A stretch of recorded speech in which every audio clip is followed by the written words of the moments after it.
বেশ কিছু বড় বড় গণেশ ঠাকুর দেখতে পাচ্ছি, যা দেখতেই পাচ্ছ বিশাল দেহ আকৃতি কিন্তু সেই গণেশ ঠাকুর রয়েছে। এই একটা খুব সুন্দর একটা ডিজাইন রয়েছে, দেখা যাচ্ছে একদম মোড়ের মাথায়। এখানে কিন্তু দুটো সেই বিশাল বড় বড় কিন্তু ঠাকুর রয়েছে। বলছি দাদা, উচ্চতা কতটা হবে?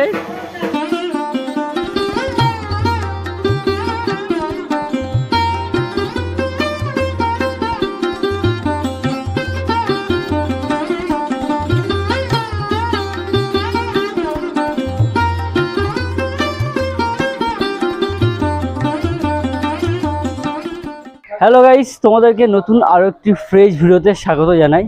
সামনেই কিন্তু রয়েছে গণেশ পুজো, সিদ্ধিদাতা গণেশের আর পুজো কিন্তু বেশি দিন বাকি নেই। আর এই মুহূর্তে আমি রয়েছি কুমোরটুলিতে গণেশ ঠাকুরের প্রস্তুতি কতটা চলছে আপাতত সেটা তোমাদেরকে দেখাবো। কারণ গণেশ ঠাকুরের পুজো কিন্তু বেশটাই কিন্তু এখন জনপ্রিয় হয়ে গেছে আমাদের এখানে।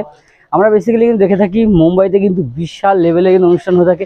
এখন আমাদের আশেপাশে অনেক জায়গায় কিন্তু সেই গণেশ ঠাকুরের পুজো কিন্তু আমরা দেখে থাকি। তার এই প্রস্তুতি কতটা হয়েছে সেটা তোমাদেরকে এই পর্বে আমি শেয়ার করব। আর আমি কিন্তু আজকে একদম ভেতরে চলে এসেছি, কুমোরটুলির ভেতর থেকে আজকে ভিডিওটা শুরু করছি। সো তোমরা দেখো, কুমোরটুলি ঢুকতেই আমরা দেখতে পাচ্ছি এখানে কৃষ্ণাপালের সেই স্টুডিওতে আমরা দেখতে পাচ্ছি যে বিশাল বড় একটা গণেশ ঠাকুর কিন্তু রেডি হচ্ছে। তার পাশে একটা ছোট রয়েছে, আর এখানে দেখো অনেকটা বড়, প্রচুরটাই বড় কিন্তু রয়েছে। বলছি দাদা, এর হাইট কতটা হবে? 11 ফুট, 11 উপর হবে। দেখতেই পাচ্ছ বিশাল দেহ আকৃতি কিন্তু সেই গণেশ ঠাকুর রয়েছে, যার উচ্চতা রয়েছে 11 ফুটেরও বেশি। মানে দেখতেই পাচ্ছ, তোমার নিচে থেকে তোমরা দেখলেই বুঝতে পারবে কতটা উচ্চতা রয়েছে। দাদা এত বড় টুল দিয়েছে, সেই টুল দেওয়ার পরেও কিন্তু সেই পুরো টপ চূড়াতে কিন্তু হাত পাওয়াটা সম্ভব নয়। দেখো দেখতেই পাচ্ছ প্রচুরটাই কিন্তু উচ্চতা কিন্তু রয়েছে, একদম প্রাথমিক অবস্থায় রয়েছে। আর এই কুমোরটুলিতে আসলে আমরা দেখতে পারি যে কত বড় বড় ঠাকুর হতে পারে।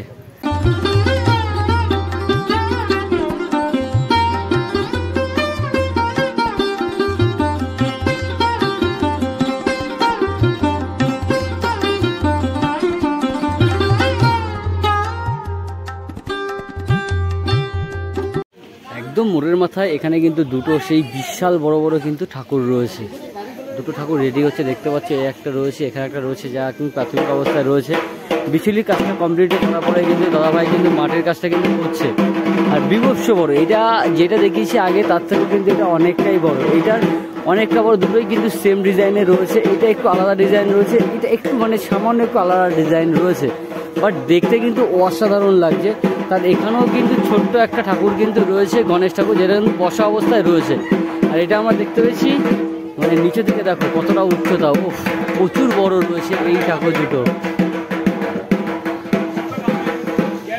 বলছি দাদা, উচ্চতা কতটা হবে বলা যাবে না?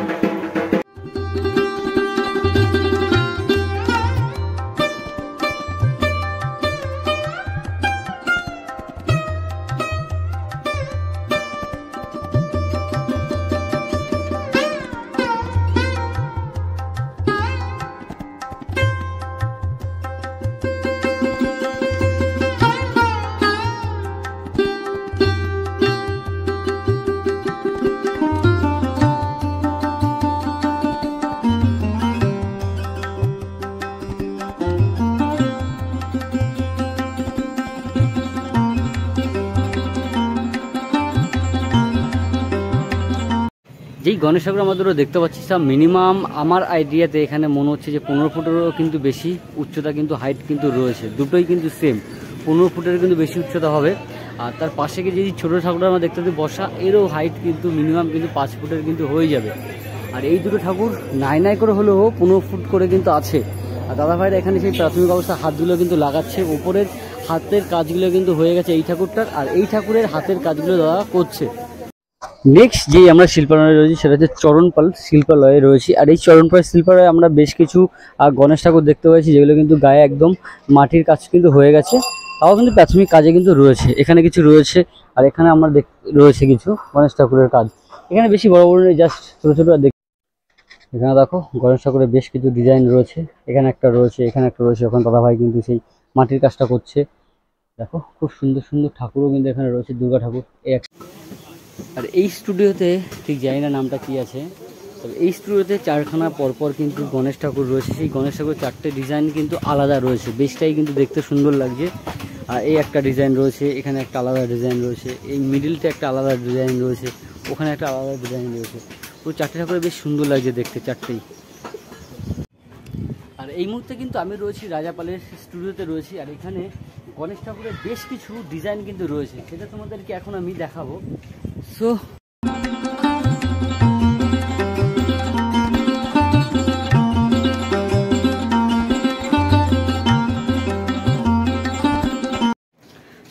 তোমরা দেখো এখানে বেশ কিছু ডিজাইন রয়েছে, অনেকগুলো। যেমন এই একটা ডিজাইন রয়েছে, এইটা একটু সাইজে বড়, এটা কিন্তু সাইজে ছোট।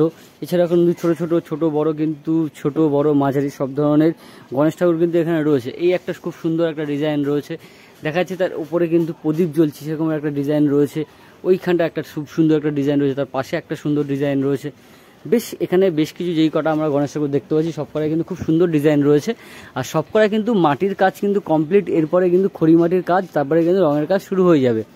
আর এখানে কিন্তু একটা রয়েছে একদম প্রাথমিক অবস্থায় রয়েছে, যা কেবল বিছুলি আর মাটির সেই বিছুলির কাজটার উপর কিন্তু মাটি সেই প্রাথমিক কাজটা কিন্তু হয়েছে।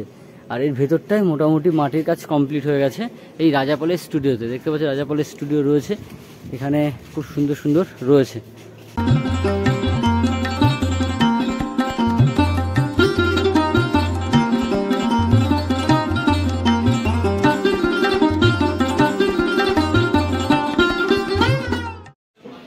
এখানে একটা স্টুডিওতে আমরা দেখতে পাচ্ছি, তবে আমি নামটা ঠিক জানি না, আর সামনেও নামটা লেখা নেই কোন স্টুডিও।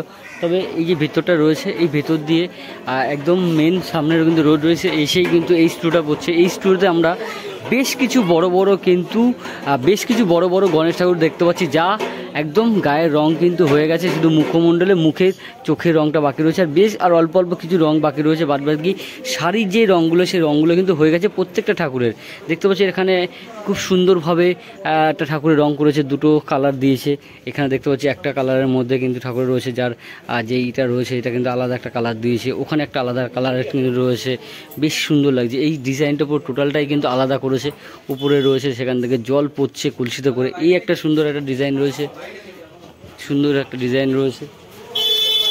খুব সুন্দর। এখানে একটা খুব সুন্দর রয়েছে, দেখতে পাচ্ছি আমরা এখানে সূর্যমুখী ফুলগুলো ফুটে রয়েছে, সেখানে একটা ডিজাইন রয়েছে।